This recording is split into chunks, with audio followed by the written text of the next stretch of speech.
एक नई कहानी, जामुन की दोस्ती और कलेजे का धोखा।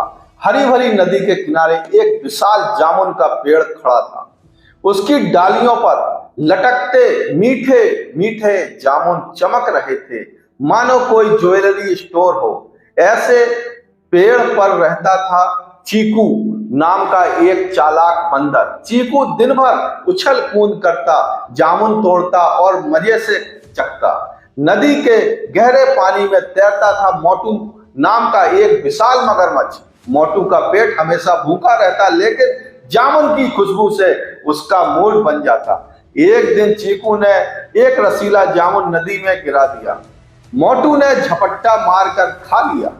वह क्या स्वाद है, मोटू चिल्लाया। चीकू ने नीचे झांका और हंसते हुए कहा, अरे भाई, ये तो शुरुआत है, रोज आया कर, तुझे पार्टी दूंगा। धीरे धीरे दोनों की गहरी यारी हो गई। चीकू रोज मोटू को जामुन की टोकरी भर खिलाता। मोटू खुश होकर कहता, चीकू भाई, तू तो जामुन का बादशाह, तेरे बिना मेरा पेट सूना है। दोनों हंसते खेलते बातें करते एक शाम मोटू जामुन लेकर अपनी पत्नी मोटिनी के पास पहुंचा। मोटिनी ने एक जामुन चखा और आंखें चमका ली। अरे वाह, ये तो अमृत तुल्य है, कौन देता है इतने मीठे जामुन? मोटू ने गर्व से कहा, मेरा यार चीकू बंदर, वो पेड़ पर राजा है, रोज खिलाता है। मोटिनी की आंखों में चमक आ गई। अगर जामुन इतने मीठे हैं तो चीकू का कलेजा स्वर्ग का टुकड़ा होगा।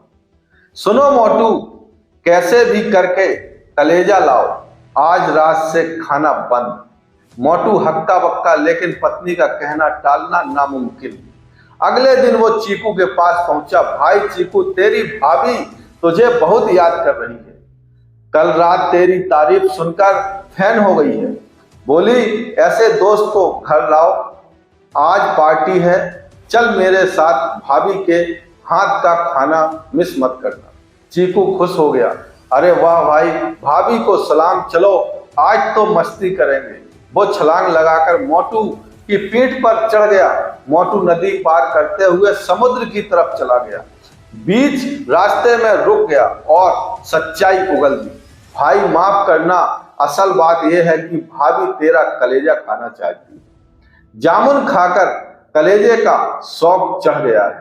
चीकू का चेहरा सफेद पड़ गया, लेकिन वो घबराया नहीं।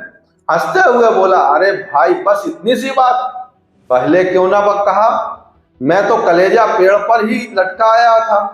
तेरे जैसा निडर दोस्त मिला है तो कलेजा किसे चाहिए? चल वापस ले आते हैं, पार्टी तो बनती है। मोटू चीकू की बातों में आ गया। सच तू इतना कूल है भाई, तो फटाफट नदी किनारे लौटा। जैसे ही पेड़ के पास पहुंचे, चीकू ने झप छलांग लगाई और सबसे ऊंची डाली पर चढ़ गया। जा रे धोखेबाज, मैंने तुझे भाई माना, रोज जामुन खिलाए और तू मेरा कलेजा मांगने लगा। भाभी को बोलना अगली बार खुद आकर मांग लेना। मोटू शर्मिंदा होकर लेट गया। सॉरी भाई, पत्नी का जलवा। चीकू ऊपर से चिल्लाया, दुनिया में धोखे कदम कदम पर हैं यार, थोड़ा संभल कर चलो, वरना किसी ना किसी के जाल में फंस जाओगे। अब जाओ, अगली बार सच्ची दोस्ती निभाना। मोटू सबक सीखकर चला गया और चीकू फिर से जामुन चखने लगा। आई बात समझ में?